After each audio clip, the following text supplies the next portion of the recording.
Monday, January 4th. There is the closing bell, guys, with the S&Ps closing down over 50 points to kick off 2021. Nearly every sector across the board is red today. I hope you guys had a great new year, but let's dive right in, break this market down, and then go over the top stocks of the day. We'll start with the S&P 500, guys, and we'll zoom out a bit. We'll take a look at the night session, and for the most part, we consolidated till about 2 in the morning. Once 2 o'clock hit, we saw a nice bid up. However, that was very short-lived because right at the open, we got dumped and dumped very hard. Falling over 110 points, we found some support. Now, where, you might be wondering? Let's move on over to the SPX and take a look at the expected move on the week. We came into this week expecting 92 points of expected move. We found that level on Thursday. Now, what happened? We came down all the way to test this lower edge, coming just a shy of a point, bouncing off of that lower edge and slowly trended higher. Now, what does that mean? Well, that means we have a play of the day today. Now, where would we have taken this play? Well, let's go to a 1 minute and take things on a closer look. We came down hard. Now, where would you have bought in this play? Well, this midline of the week played a big pivot. So you had this window to get into the play of the day. Now, what is the play of the day, you might be wondering? Well, today the SPY had an expiration. So we had an opportunity right in this range, about a 15-minute window. So what would we have targeted? A 375 put option, guys. So what would we have done? We go to the trade tab, we go to the 0-day expiring. Let's copy this 375 in and let's paste it for learning purposes. We paste this thing in. Let's get rid of that line. Go on a 1 minute. Now, this was that window right here out the gates. This option opened up around 60 cents and it got to about $1.60 before it really took off. So getting in right at that midline was your time to pull the trigger. Now, we just peeled off that and we bounced off the midline. So this option hit over $10 today and it's closing at around $6. So you would have nearly 4x'd had you held to the bell, which you want to get out before the bell, but you wouldn't want to hold all the way. Seeing once we tagged this midline on the week at around noon, you would have want to sell it. Sell it right around 12 o'clock, which would have been around $7, meaning you would have got in this thing around $1.50 and you would have gotten out and you would have been making about 4 times your money. This is great risk reward, and that's the point of showing you guys these plays of the days when I can show you them. Today was a great example, coming down to the lower edge and bouncing off of it. Now, enough of that. Let's move on over and take a look at the NASDAQ and see how technology did today. We take a look at the NASDAQ and we can see big selling coming in today. Big selling, big moves in the NASDAQ. It inched a new all-time high in the night session. However, it was very short-lived. We take a closer look at it and it fell apart. It kind of held in there and then it fell apart. Let's compare this to the Big 5 and see how they line up. We can see that today that the Big 5 was down nearly 2%. So it put a lot of stress on the NASDAQ as well as the SPX. You can just see down 55 points. However, I want to point out Tesla was up 3%. Tesla, I'm considering adding to this index now. It's just about 80 billion shy of Facebook and it deserves to be talked about. Tesla today was up over 3% and Tesla's in the S&P and the NASDAQ, and it did a big job today at holding this index up, even though it's down a lot. But when you compare them, just see that up 3% and the Big 5 combined down about 2%. So Tesla did a lot of lifting today, and it's quite impressive if you ask me. Let's move on over to the small caps and see what's going on. And today we can see that the Russell is slowly breaking down. It was down 1.37%, so it wasn't as bad as the NASDAQ or the S&Ps, but it was down, seeing some nice volume in it as well. People were selling today. Every index was down across the board, so nobody was safe unless you parked in Tesla. So we see the small caps getting hammered. How did our small caps hold up? And we can see today, energy is our only green sector, up 0.16%. This is some nice consolidation here in the XLE. We're seeing that as a common theme across the board. What was hammered the most? Well, real estate down over 3%. We got utilities down over 2.5%. And what do we have? Financials 1.3%. Financials are taking a beating, but this is still consolidation here for the most part. These sectors are getting beat up. However, most of them are still intact if you look across the board on most of these. We have software though taking it down 2%. Software is a little concerning, but for the most part, look at industrials sideways, utilities got whacked bit, but we're not getting beat up that hard when you look at things. Even though it's ugly seeing red on the screen, it could be a lot worse. Let's move on over to the advanced decline line and see how it looked today. We take a look at it. We have 17 advancing and 83 declining. That's largely due to the energy sector being up with Tesla and a few other handful stocks, but this 80 line isn't that bad as well. On a day when seeing red across your screen, you would expect to see maybe 10 up, 90 down, 5 up, 95 down. So there are some stocks that are safe today.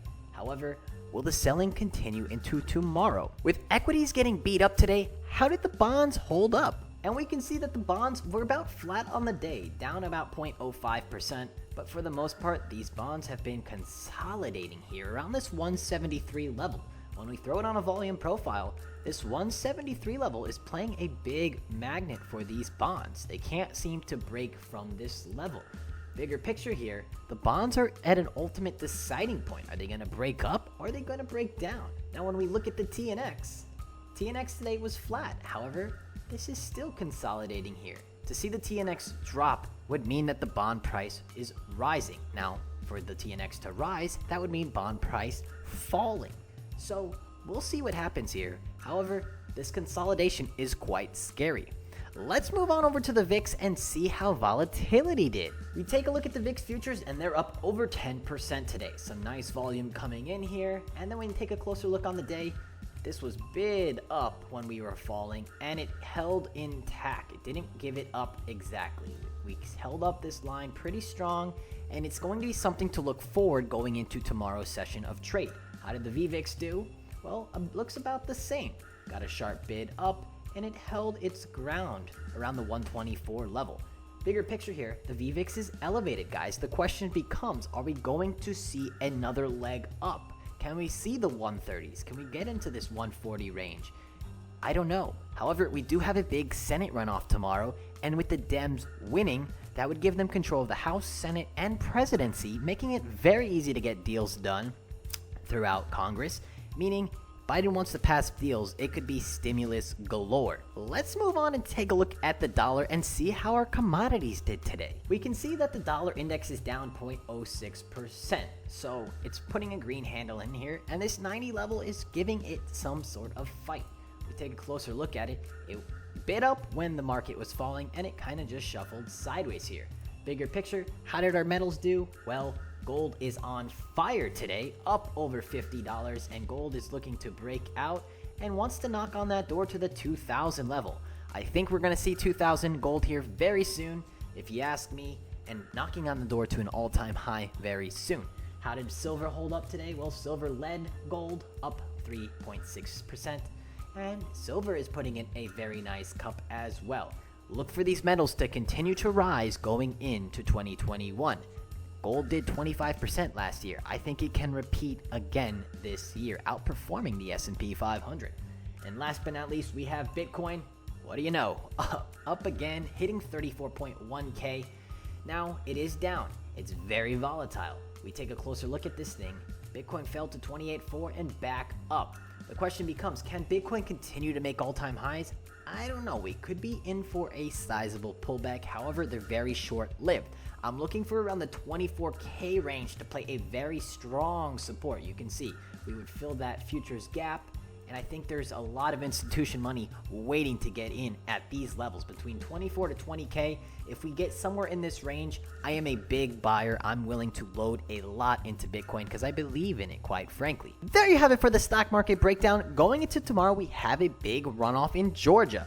If the Dems win, be prepared, guys. The market could get a nice pop. Seeing Dem across the board gives a lot of hope for passing deals going forward into this year. Now, what else to take a look at? Well, keep your eyes on the VIX. Will the volatility maintain its level through the night session? Or will we see indexes get bid up when the European session opens, like it has been doing in the past couple weeks? Keep your eyes on those two going into tomorrow. And other than that, let's move on and take a look at our top stocks on the day. So we go over to the scan tab, we hit scan, and I tweak my meters. I want to get big companies, so we're putting the cutoff at $5 billion now. Only 3%, so we can actually find some tickers. But here is our list of 15. Coming in at the number 3 stock of the day goes to Zoom Video Communications. Zoom is up today 6.7% and has a market cap of $102 billion. It's the first day of trade, so we don't have a year-to-date performance. However, what does Zoom do? Zoom develops a people-centric cloud service that transforms real-time collaboration experience, face-to-face video conferences for companies for the most part. Now, why is Zoom seeing some lift today? Well, it got a nice lift, and that was largely due to rising U.S. COVID cases. Seeing slow vaccine rollout is giving some of these vaccine plays a little bit of a boost. Now, we throw Zoom on an expected move, and let's take a look at it. Zoom coming into this week was expecting $22.13, and what are we up today? $22.66. So we're resting just above that upper edge of this week's expected move, which is what the options market priced in. But were they pricing in a rising cases of COVID and a slow vaccine rollout? Not quite sure. When we take a look at it on a trade tab, these shares are hard to borrow right here, meaning that this could be seeing a sizable short squeeze. I'm sure Zoom is a heavily shorted stock, and it's sitting right at this upper edge at 356.17. So look for that level to play some sort of pivot. If we pull back tomorrow, that level could play a bounce or it can break. Now, if you look at it on the bigger picture, Zoom has been taking a beating. This could be time for a reversal. We might reverse and trend higher, maybe towards the $400 level. But if we just take it slow, day by day, this 356 level should play some role of support, and keep your eyes on that level. Coming in at the number 2 stock of the day goes to Moderna Inc. Today, Moderna is up 6.95% with a market cap of $44.2 billion. Moderna focuses on drug discovery, drug development, vaccine technologies based exclusively on messenger RNA, hence the name MRNA as their ticker. Now, why is Moderna seeing some bids today? Well, Moderna plans to increase their yearly production of its COVID-19 vaccine, 200 million doses for the US by the second quarter. So it's getting a lot of buy the rumor, sell the news type of trade going on here. Now, it has been getting beat up, and it could be time for a bounce. Now, when we take a look at it on a trade tab, hard to borrow again. So it's seeing some sort of short squeeze, and let's throw it on an expected move and see how it looks. And the upper edge puts us at around 113 or so, and it got rejected at that level. So look for this 112, call it 113, 112.97, 113 to play some role of resistance. However, if we do get through that, this stock could be a 2 sigma move, which 2 sigmas on about $6 would be about a $12 move, which would put us at about like a $1.17 or so. So Moderna could be seeing some sort of short squeeze going forward, especially with this optimism of more vaccines rolling out. But keep your eyes on that 113 level to play some role of stress. Coming in at the number 1 stock of the day goes to FLIR Systems Inc. Today, FLIR was up 19.19% with a market cap of $6.8 billion. This company is the world's largest commercial company specializing in design and production of thermal imaging cameras, components, and imaging sensors. Now, why is this stock seeing insane volume today and a huge gap up?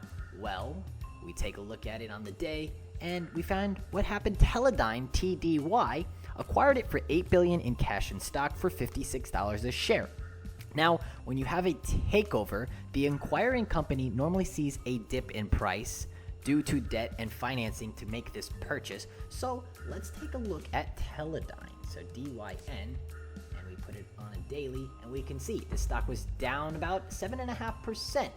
We'll throw Teledyne on an expected move because FLIR is getting bought out. What's the point of looking at it if it's sold for $56 a share? Now, Teledyne, lower edge is 381. What would make sense to trend higher eventually? Just how soon will we see that? Now, acquiring this company, they must believe it will improve them long term. So maybe in a few weeks this stock could be back over $400 after it was consolidating for a nice month and a half. So look for 381 if it wants to get a bounce going into this week to give it some role of resistance. Other than that, it's hard to gauge this type of stock when you have these takeover bids. There you have it, guys, for the top stocks of the day. Did you get a chance to watch any of these tickers? Even though we saw red across the screen, what are some stocks that you're looking at this week? Comment them down below. I'd love to hear what you guys are looking at. And if you've watched this far, guys, I really appreciate it if you hit the thumbs up. It means a lot to me when you guys show some support. And if you're watching this for the very first time, guys, I do these every single day.